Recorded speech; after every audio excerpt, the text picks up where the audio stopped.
physicists just rewrote a fundamental rule for nuclear fusion reactors that could unleash twice the power.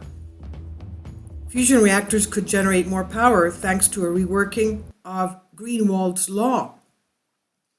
Future fusion reactors inside tokamaks could produce much more energy than previously thought, thanks to groundbreaking new research that found a foundational law for such reactors was wrong.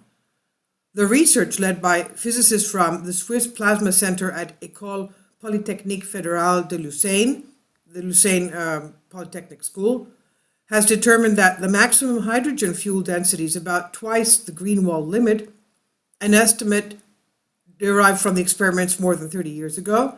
The discovery that fusion reactors can actually work with hydrogen plasma densities that are much higher than the Greenwald limit they are built for will influence the operation of the massive ITER tokamak being built in southern France and greatly affect the designs of ITER's successors called the Demonstration Power Plant Demo fusion reactors, said physicist Paolo Ricci at the Swiss Plasma Center. He said, the exact value depends on the power, but as a rough estimate, the increase is on the order of a factor of 2 in ITER. Ricci is one of the leaders on the research project, which combined theoretical work with the results of about a year of experiments at 3 different fusion reactors across Europe, EPFL's tokamak configuration variable, and the joint European Taurus jet at Culham in the United Kingdom, and the axially symmetric diverter experiment, ASDEX, upgrade tokamak at the Max Planck Institute for Plasma Physics at Garching in Germany.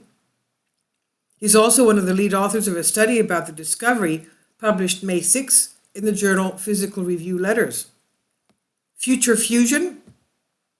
Donut-shaped tokamaks are one of the most promising designs for nuclear fusion reactors that could one day be used to generate electricity for power grids. Scientists have worked for more than 50 years to make controlled fusion a reality. Unlike nuclear fission, which makes energy from smashing apart every large atomic nuclei, nuclear fusion could generate even more energy by joining very small nuclei together.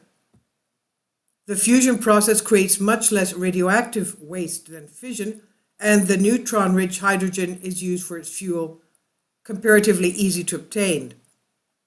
The same process powers stars like our sun, which is why controlled fusion is likened to a star in a jar. But because the very high pressure at the heart of the star isn't feasible on Earth, fusion reactors down here require temperatures hotter than the sun to operate. So how will that take place if it has to be hotter than the sun to operate? The temperature inside the TCV tokamak, for example, can be more than 216 million degrees Fahrenheit. That's 120 million degrees Celsius, almost 10 times the temperature of the fusion core of the sun, which is about 27 million Fahrenheit or 15 million centigrade. Several fusion power projects are now at an advanced stage, and some researchers think the first tokamak to generate electricity for the grid could be worked by 2030.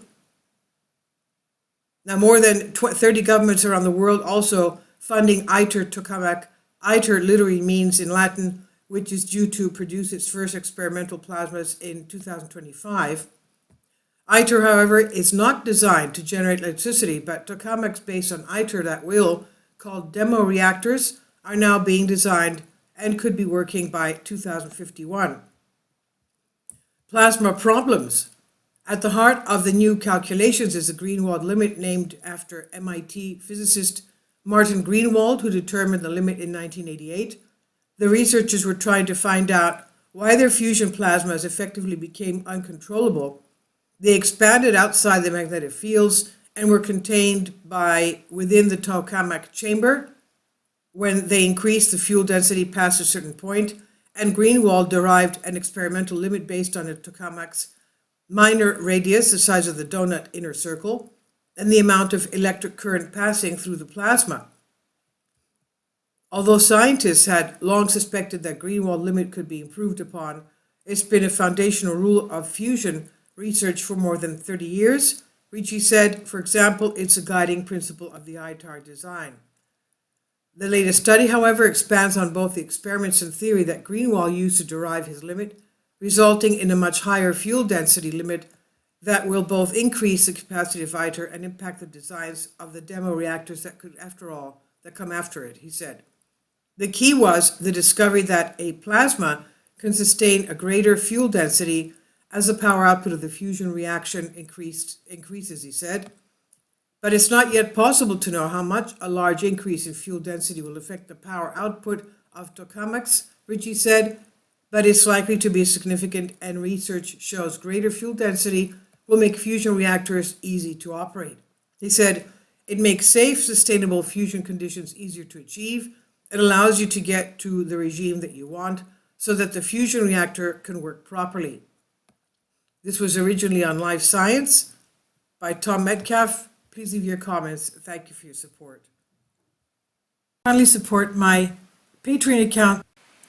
The daily posts are 5 videos daily, and they are totally different from what I have on my YouTube channel. Thank you so much for your support and that you find all my content so interesting. You'll find the Patreon account details in the description box below.